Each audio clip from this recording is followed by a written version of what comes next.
Hello friends, welcome to संकेत रावल्स YouTube channel. दोस्तों, आज हम बात करने वाले हैं एवीएल ट्री के बारे में। जो एवीएल ट्री होता है वो ट्री के अंदर यानी डेटा स्ट्रक्चर के अंदर बहुत ही इंपॉर्टेंट टॉपिक होता है। और इसका जो यूज़ होता है एवीएल ट्री का, वो अनबैलेंस यानी कि हाइट अनबैलेंस ट्री होती है बीएसटी, उसको बैलेंस करने के लिए यूज़ होता है। ओके, तो हम यहाँ पे लिखे ऐसा लिख सकते हैं इसको, to make height balance BST यानी बाइनरी सर्च ट्री को हम इसमें हाइट बैलेंस ट्री बनाने के लिए इसको यूज कर सकते हैं। तो सबसे पहले हमें मालूम होना चाहिए कि हाइट अनबैलेंस बीएसटी क्या होती है। ओके, तो हाइट अनबैलेंस बीएसटी क्या होती है कि जिसका बैलेंस फैक्टर जो होता है हर एक नोड का 0, 1 और -1 होना चाहिए। एक बार इसको रिवाइज करते हैं एक एग्जाम्पल के तौर के ऊपर। तो हम एक छोटी सी ट्री लेते हैं और उसका जो बैलेंस फैक्टर इसका फाइंड आउट करेंगे हर एक नोड के ऊपर, और हम ये जो देखने वाले हैं वो हाइट बैलेंस बीएसटी देखने वाले हैं। ठीक है, तो ये एक्चुअली हाइट बैलेंस बीएसटी है।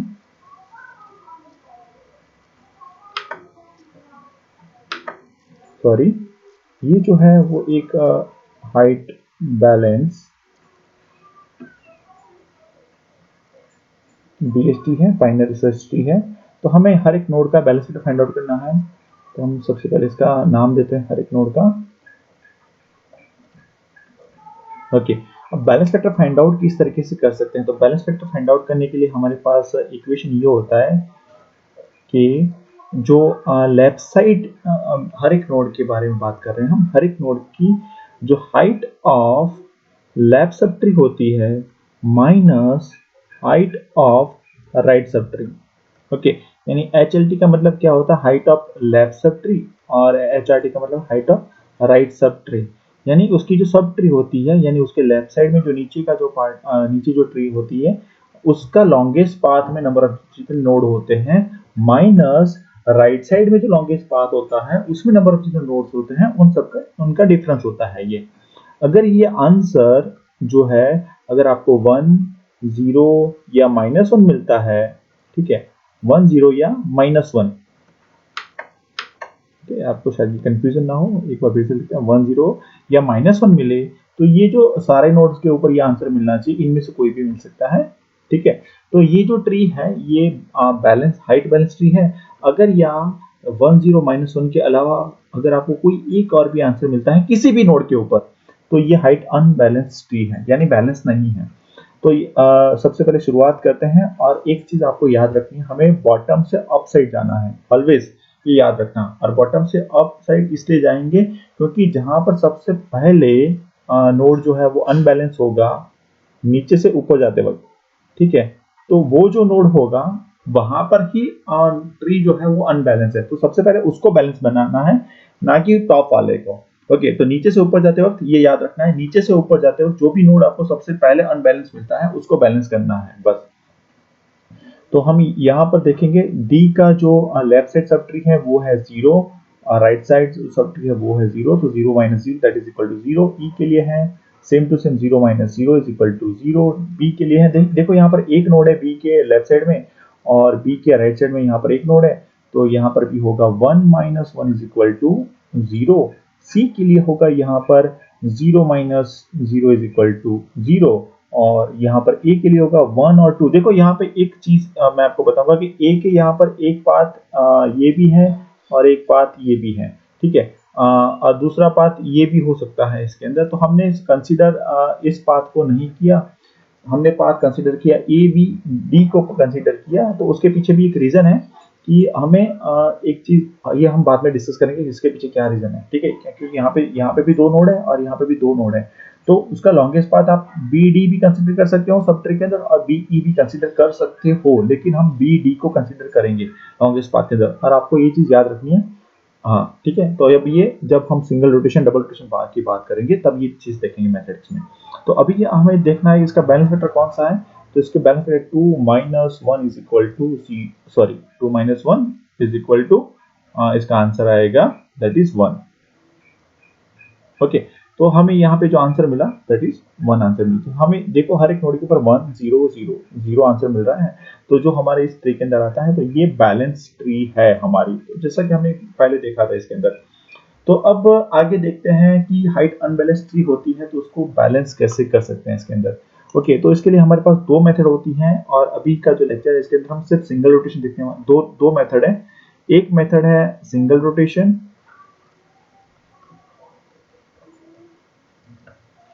दूसरी मेथड है डबल रोटेशन।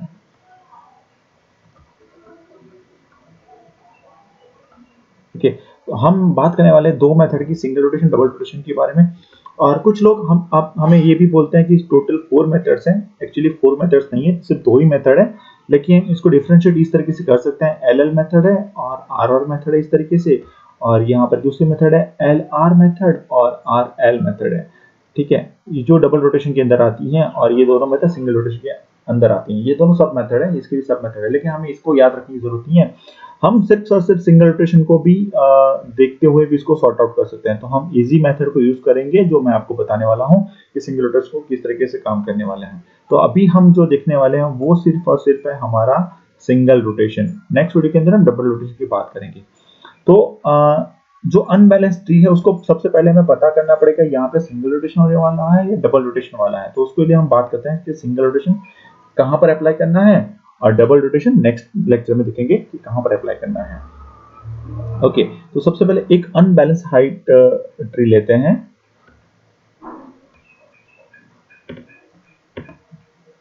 तो इसके लिए जो नोड है उसको हम सॉर्ट आउट कर, ट्री चाहे कितनी भी बड़ी हो दोस्तों, हमें उसी सब ट्री को फोकस करना है कि जहां पे जो नोड होता है वो अनबैलेंस होता है।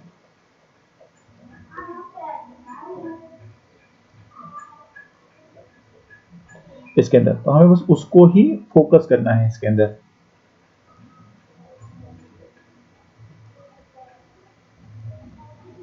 तो आपको दिखने में ये ट्री बड़ी है, लेकिन ऐसा नहीं है, हमें बस उसी चीज को फोकस करना है जहां पे ये नोड जो होता है वो अनबैलेंस होता है।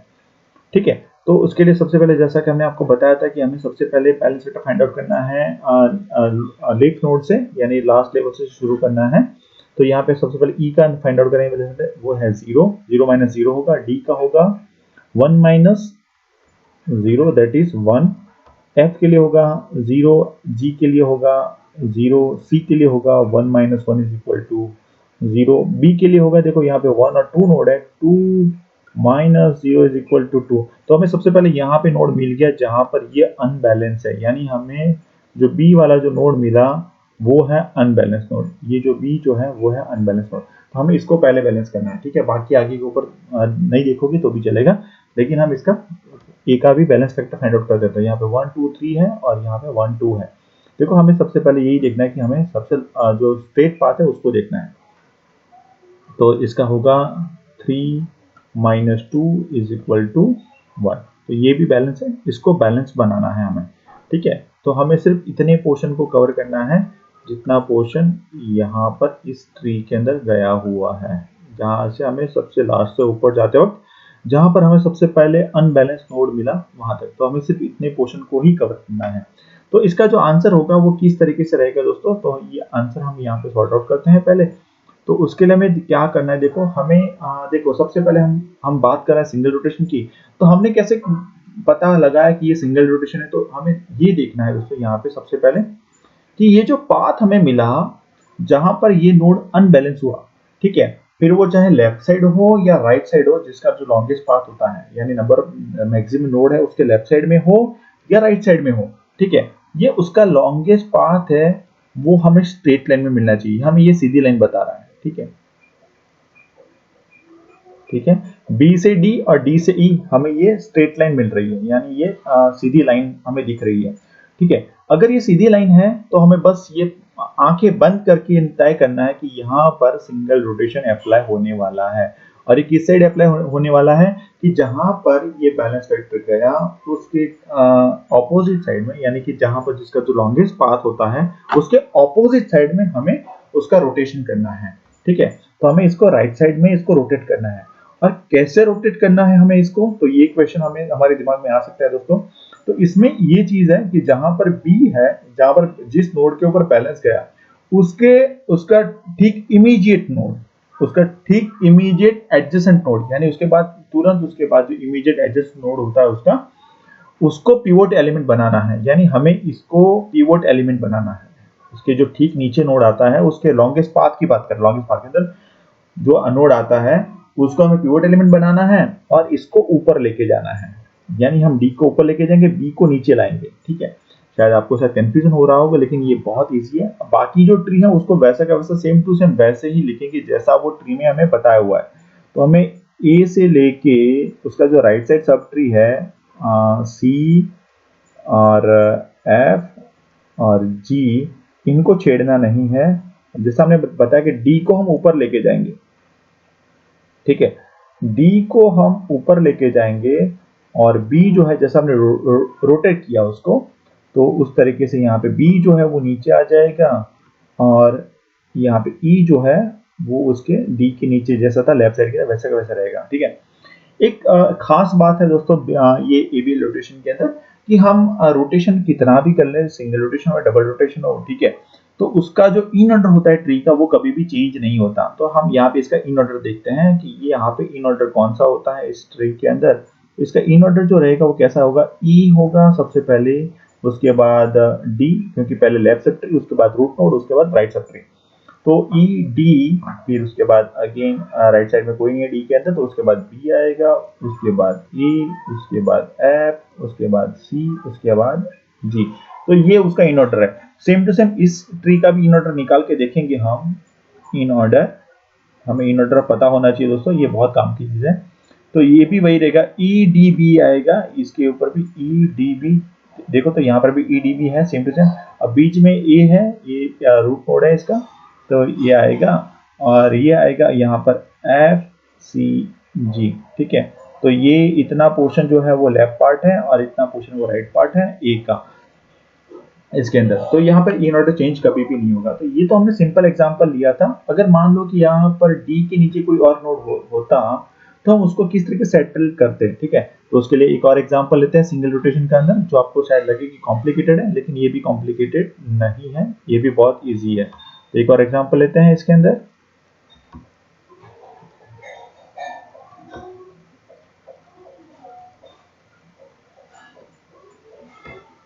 E F G. तो यहाँ पर हमने एक और एग्जांपल लिया जिसके यहाँ पर आपको कंफ्यूजन लगेगा कि यहाँ पर जो स्ट्रेट लाइन है वो किस तरीके से हम इसको कंसिडर करेंगे।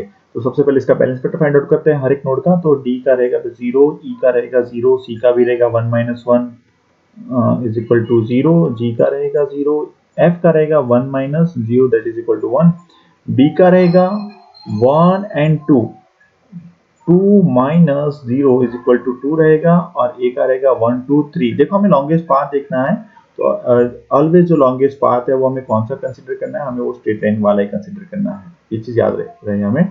तो यहाँ पे रहेगा 3 - 2 इज इक्वल टू 1, क्योंकि यहाँ पे एक और दो नोड है। ठीक है, हम मैंने यहाँ पे राइट साइड कोई नोड नहीं लिया। अब बात करते हैं यहाँ पर बैलेंस वेक्टर हमारा जो गया बी के ऊपर।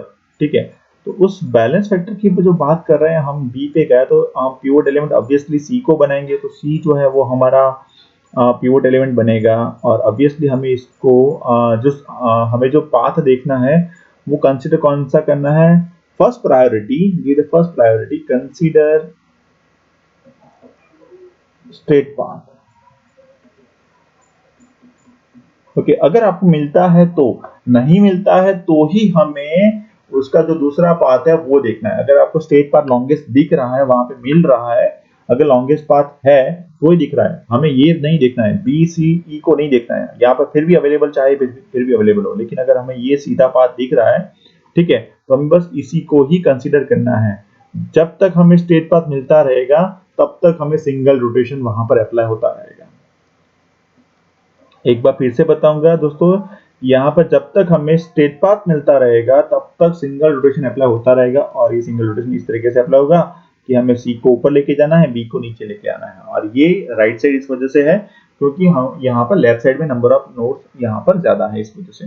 तो इसका आंसर भी जो रहेगा वो भी सेम टू सेम वैसे ही रहेगा जो हमने आगे इसके अंदर देखा था कि ए ए के जो नीचे नंबर ऑफ जितने भी नोड है उसको सेम टू सेम वैसे ही रखना है, ए एफ एंड जी, ये सेम टू सेम वैसा रहेगा, इसमें कोई चेंज नहीं रहेगा।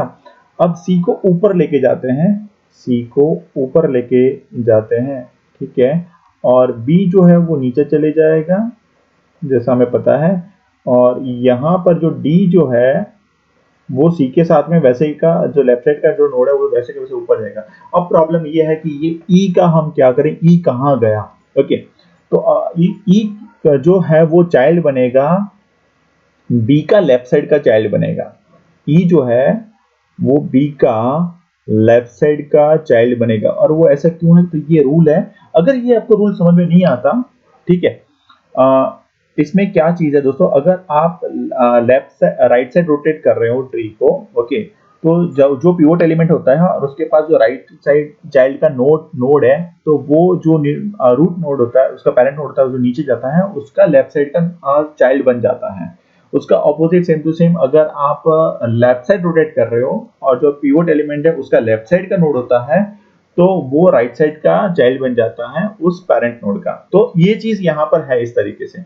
अगर आपको ये चीज याद नहीं रहती तो कोई बात नहीं, इसको याद रखने की जरूरत भी नहीं है, बस आपको इन ऑर्डर आना चाहिए, ठीक है। तो हम इसका पहले इन ऑर्डर निकालते हैं, इसका इन ऑर्डर क्या रहेगा, ठीक है, तो हम इसमें इन ऑर्डर लिखते हैं पहले, इसका इस ट्री का इन ऑर्डर क्या है इसके अंदर, तो ये है डी सी ई बी ए जी एफ, ये इसका इन ऑर्डर है, ओके। तो यहाँ पर देखो डी जो है वो सी के लेफ्ट साइड में है और ई जो है वो सी के राइट साइड में है, तो ऑब्वियसली यहाँ पे जो ई जो है वो सी के राइट साइड में ही है, लेकिन ई जो है वो बी के लेफ्ट साइड में है। अब हम अगर ये जो हमने ट्री, अगर मान लो कि हमने ई को अभी तक सेटल नहीं किया, ई को किस तरीके से लगाना है वो हमें नहीं पता अभी तक, ओके, तो उसके लिए फिर से करते हैं इसके अंदर कि ई को कहाँ सेट करें।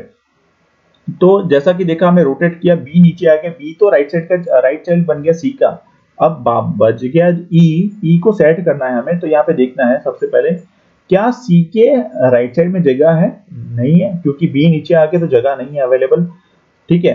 तो अब देखना है कि ई किसके लेफ्ट साइड में है, तो बी के लेफ्ट साइड में है यहाँ पर, ठीक है, तो बी जो है उसके लेफ्ट साइड में जो है वो ई अवेलेबल है, ठीक है। तो हम इसको चेक करो कि ई जो है वो बी के लेफ्ट साइड में है और सी जो है ई जो है सी के राइट साइड में, तो राइट साइड में जगह नहीं है सी के, तो ऑब्वियसली जो है वो बी के लेफ्ट साइड में इंसर्ट कर देना है हमें आंख बंद करके भी, ओके। तो इस तरह के सेट हो जाएगा। अब इसका हर एक का बैलेंस फैक्टर फाइंड आउट करते हैं, तो ये होगा 0, ये होगा 1, ये हो जाएगा 0, this one is 0, this one is 1, ये होगा 1 -2 दैट इज -1 रहेगा, और ए के लिए होगा 1 2 3 3 -2 दैट इज 1। तो ये हाइट बैलेंस ट्री होगी इस तरीके से दोस्तों, ठीक है। तो इसका भी अगर आप इन ऑर्डर निकालोगे तो हमें सेम टू सेम यही इन ऑर्डर मिलेगा। एक बार चेक कर लेते हैं इसका इन ऑर्डर, तो D D C E B, okay, same to same वही रहने वाला है, कोई चीज नहीं होगा। उसके बाद आएगा ए, उसके बाद आएगा जी और एफ, इस तरीके से, ठीक है दोस्तों। अगर आपको इसमें कोई डाउट है फर्स्ट सिंगल रोटेशन के अंदर, आप मुझे क्वेश्चन में लिख सकते हो कि सर इसमें अगर कोई है तो इसमें किस तरीके से इसको हाइट बैलेंस कर सकते हैं, बात करते हैं सिंगल रोटेशन की, ओके। नेक्स्ट वीडियो लेक्चर के अंदर दोस्तों हम डबल रोटेशन को एक और बहुत कॉम्प्लिकेट एग्जांपल के साथ देखेंगे। Thank you very much friends.